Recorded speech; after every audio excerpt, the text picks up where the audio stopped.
Alright, so let's take a second shot at this video. The last one got cut off by the power going out. But we're here in the school this time. These are the most missed questions for practice test 3. One of the things I do want to kind of complain about is that only about half the class did this one, and only about a quarter did practice test 4. So I'm not going to make a video on practice test 4, really because I don't have the data to support taking a look at which ones are most missed or not, because it's only 5 people who did it. So this is going to be the last practice test most missed questions one. So let's go ahead and jump on in it.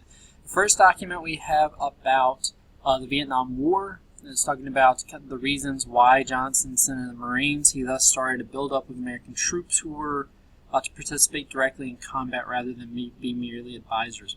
So question 2, I was really miffed when I saw why or how this one was missed. It was evenly split between the right answer and one of the most missed. But alright, so 2, which of the following arguments would have been used to justify the actions described in the passage, sending more troops, to South Vietnam during the Vietnam War? You got to put it in that Cold War context. Everything in the Cold War context is going to be about communism. So this one's going to be B.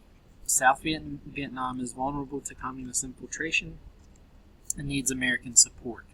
The wrong answer that a lot of people chose was actually A, the obligation to help those in dire poverty. Okay, so when you're hungry, you're not thinking straight, you could become communist. It's the whole Snickers commercial type thing. But the whole underlying reason why we're helping out places, because we don't help out a whole lot of places that are poor. The places we're going to be concerned about is where communism can spread into. Alright, so that was question 2. So I was a little miffed at why people got that one wrong. But again, anything about Vietnam, Korea, Cuba, it's all going to be about communism, Cold War context.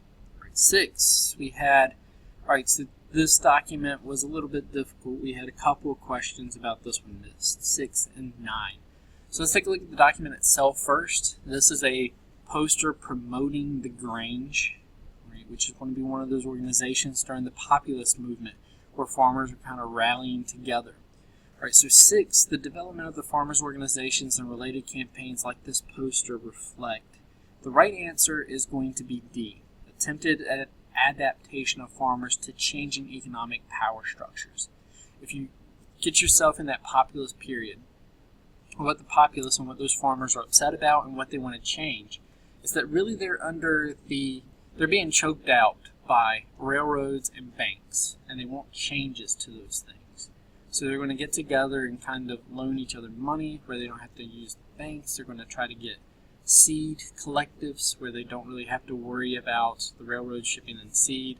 A lot of people chose B, the expansion of labor unions to non-industrial trades like wheat farmers.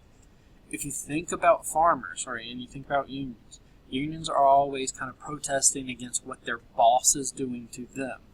With farmers, you don't have a boss, at least in the 1800s farmers. They don't have a boss. So unions don't really work. Alright. So this one's going to be D, trying to adapt to the new power structures. Alright, 9 is dealing with that same one as well. Which of the following was eventually seen as the most desirable course of governmental action by those who had created the posters? A lot of people went with, I'm trying to remember. A lot of people went with D, amending the Constitution to prevent the urban population from overwhelming the agrarian West. So what this would be is basically giving more votes to the West than the East. It's not exactly what's happening during this time period at all. What they're advocating for is regulation of the railroads, regulation of the banks, graduated income tax, return to, or actually creation of the silver standard to raise prices so that they can get out underneath that crushing debt. That one is going to be B, active regulation of the nation's economic system. That's what they're pushing for. Alright, 11, so we're dealing with this document here, which is Spain and Britain's imperial systems and comparing and contrasting those two systems. One showing that Spain, through its tight and rigid control, splintered Latin America, while Britain's kind of laissez-faire, let them be, salutary neglect, actually created a more stable government in the colonies because they had a stake in their own future. Alright, so 11. Which of the following characteristics of settlement also contributed to the contrasting legacies of the British and Spanish empires in the New World? A lot of people went with the varying interest in colonial profitability, saying that one group wanted a lot of gold from their colonies while the other didn't care about the economics of their colonies. And I can see where a lot of people went with that because you're attracted to Puritan New England and the Pilgrims. Religious freedom is the reason why we set up those colonies. That does work to an extent with that very narrow band of colonies, Massachusetts.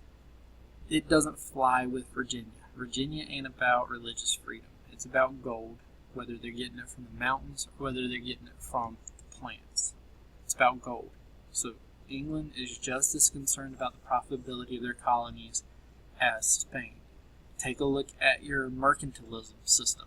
Take a look at your navigation acts. They are very concerned about the profitability of their colonies. So it can't be that one. The one that's actually going to be is the divergence and interaction with groups of other races, specifically Native Americans. The Spanish are going to look to convert. They're going to extract labor, but they are going to try to convert. They'll intermarry with the native population. Britain see the natives as something to be conquered, overwhelmed, exterminated, pushed further west, that they are a barrier, and that they need to be moved. Right, so that one is why 11 is C and not A. 12. Which of the following supports the author's assertion about the legacy of British rule in North America? A lot of people went with A, kind of taking a look at the steady decline towards the American Revolution, but it's actually going to be B. Right. This document is talking about, stability from the different policies. And that stability is coming from the House of Burgesses, coming from the town meetings. This idea of representative democracy, which is a legacy of the English in America. 13. Alright, 13 and 14 we had some problems with this document in particular. I kind of understand why. This is a very bland document. All it's showing is people standing in line to get some blankets. If you take a look at this as being a punishment for a conflict, you're going to get this one wrong. Right? Treaties and blankets aren't actually punishment for getting things wrong. These are enticements to try to get them to accept a new way of life. So 13, which of the following developments most directly led to the situation seen in the photograph above? A lot of people went with C, Native American refusal to abide by the terms of the treaties. That's not what's happening here. This is actually getting stuff from the treaties. This one's actually going to be A. Since we're encouraging people to move out west, the natives have to be put on these reservations. If they're put on the reservations, they're going to have to accept rations or be supported with rations from the federal government. So that one, 13, is A. 14, the ultimate aim of the official Indian policy during the time of the photograph to the above was the official Indian policy during this time, Dawes Sovereignty Act. Civilization. Kill the Indian, save the man. Right? If you can remember those things, you're going to get this one right. And that's going to be assimilations. Assimilate native populations into the American way of life. So 14 is D. Next ones we got 17. So 17 deals with the moral majority and the impact of the moral majority. And I think a lot of people confused impact and causes for the moral majority in this question. Because here it's talking about what they stood for. 17, the question is all about the impact. Right? And a lot of people went with it reversed many of the social changes that had occurred in the previous decades. Moral majority was concerned about a few different things. One, size of government, welfare programs, Roe versus Wade. If you really take Roe versus Wade as the litmus test for that moral majority, you can kind of see where it goes from here. They were motivated by trying to change what had gone on in the 70s. And that's going to get Ronald Reagan and a lot of conservatives into Congress. They're not actually doing a lot of the changes. The only changes that are really made during the 80s are going to be economic in terms, trickle down, Reaganomics, voodoo economics, whatever you want to call it. It's economic and foreign policy changes. There's not going to be a whole lot of social change. There's going to be a slowing of the changes that had occurred during the 70s. We're going to pump the brakes, but they're not reversing. Specifically, take a look at the one that they were most upset with, Roe versus Wade. They don't change it. It's hard to change because you have to go through the Supreme Court process and get another Supreme Court case to strike down the Supreme Court case. But they're not able to get those things changed. But it does bolster the political power of the Republican Party. The Republican Party hadn't really focused a lot on conservative social issues. Economic issues, yes. Social issues, not that much. But once 1980 rolls around and you have this moral majority, it's going to change the makeup of the Republican Party, and they're going to take on more of the family values, conservative bent. All right, 19 and 21. All right, 21's on the next document. So 19 talks about the African slave trade, transatlantic slave trade, and talks about who profited or who benefited from it. Let's take a look, because this one, people were all over the place as far as who benefited the least. It says benefited the least. Portuguese traders, did they benefit from the transatlantic slave trade? Yeah, they're the ones buying and selling slaves. They're going to profit. B, Spanish landowners in the New World. Yes, they're getting pretty cheap labor that's going to replace the encomienda system. Think about Jamaica and Dominican Republic, large enslaved populations. C, West African tribal leaders. Oh yeah, they're going to profit from this because they're the ones that are kind of raiding each other's villages, right, and taking those slaves and then selling them off to the Portuguese. What about the native peoples of the Caribbean? Not really benefiting that much from this system. They're not getting labor, they're not getting payments. You can make a little bit of an argument that they don't have to do as much of the work now that there's a new labor source, but don't kid yourself. They're still going to be used as slaves when possible. They're just dying because the disease is really quick. Alright, so 19 is D.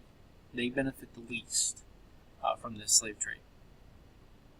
Alright, 21 deals with this map document, and 24 does as well. So this map, one of the things I would suggest they do is actually add a year or a time period onto this map, because it doesn't. But if you take a look at the structure and then it's focusing on major roads, navigable rivers, and canals, you'll see that this is in the early 1800s, 1820s, 1830s. We got the Erie Canal up here that you can clearly see. You got the National Road for the most part. There's a little gap in it, but for the most part it's constructed. So 21. Which of the following best explains the significance of linkages displayed on this map? A lot of people went with it decreased sectional tension or regionalism. That ain't what this did. No. This is going to actually highlight the differences between the North and the South. A very well integrated economy in the North and the Midwest. A lot of trade, a lot of promotion of industry. In the South, nothing. Very few canals, very few infrastructure, very few roads. So this is actually going to prevent the South from seeing itself as a cohesive part of the United States, politically and socially. But it does create a market-based economy. Right? What the West needs, the Northeast provides. What the Northeast needs, the Midwest provides. These cities need food. Illinois, Indiana, Ohio, Michigan are providing the food. Right? They need consumer goods. The Northeast providing those consumer goods. Right? So that market economy is being driven here. 24. Which of the following regions was least changed by the developments depicted on this map? Urban areas of the Northeast, they're getting that food. The populations will be able to pack in denser into places like New York City. The Midwest and the Great Lakes region, they're getting the manufactured goods and encouraging people to move there, where they wouldn't have before. The only one that really doesn't benefit that much is the coastal South. If you take a look at these, none of the linkages are really along the coast in the South, save for St. Augustine, Savannah, and Charleston. 28. Right, 28 deals with this document in Reconstruction, talking about, so this is African American man in 1865, talking about we claim the exact same rights as everybody else. 28, let's see, the calls for equality in the passage are most likely built upon, and a lot of people went with republicanism, this idea of sending people to Congress to represent you. That's an effect. That's not really the cause. The idea, this concern that every single person has the same rights, that's being pushed by abolitionists, and the abolitionists are influenced by the Second Great Awakening and these ideas that every man has a divine spark, every person is equal in the eyes of God. Right, so that one is going to be C. Alright, 40. We're almost done. 40, we have the Espionage Act. We have Eugene Debs versus the United States. We have a court case during World War I concerned about speaking out and the government restricting your freedom of speech during the war. A lot of people with 40 focused on that this was a wrong decision by the Supreme Court, that this doesn't really jive with how we kind of believe the First Amendment should be interpreted. That's actually the wrong way to go on this. So a lot of people put that this was a too powerful federal government, but it said what resulted, right, the conflict that resulted in the Supreme Court case most directly led to the post-war fears of, think about the 1920s. Not a lot of concern about big government as far as your rights are concerned, but we are concerned about radicalism. We're going to have the first Red Scare. We're concerned that communism or socialism is spreading in America. That's what this question is getting to. 47, 48, 49. Those look like they are the same document, so let's take a look at it. Alright, so this one's about the Compromise of 1850 and how it directly led to the Civil War. The Compromise of 1850, there's 5 different parts, but the ones you have to know are California admitted into the Union as a free state, forever throwing off the balance of slave states and free states in the Senate. That's a key part to the compromise, and it's a key part in understanding some of those questions. It will forever throw off the balance. We are no longer trying to admit one slave state and one free state. So the South is losing a lot of political power by allowing California to come in. They got to get something really good, really juicy, for them to accept this. All right, so 47.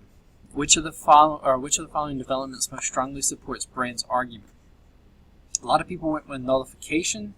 That's too late for nullification really to be a big thing. Nobody's talking about nullification anymore. This one's actually going to be C, the weakening of national parties even as new regional parties rose to take their place.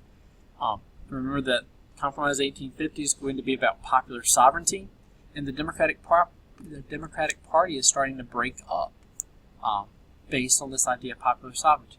Northern Democrats are promoting popular sovereignty.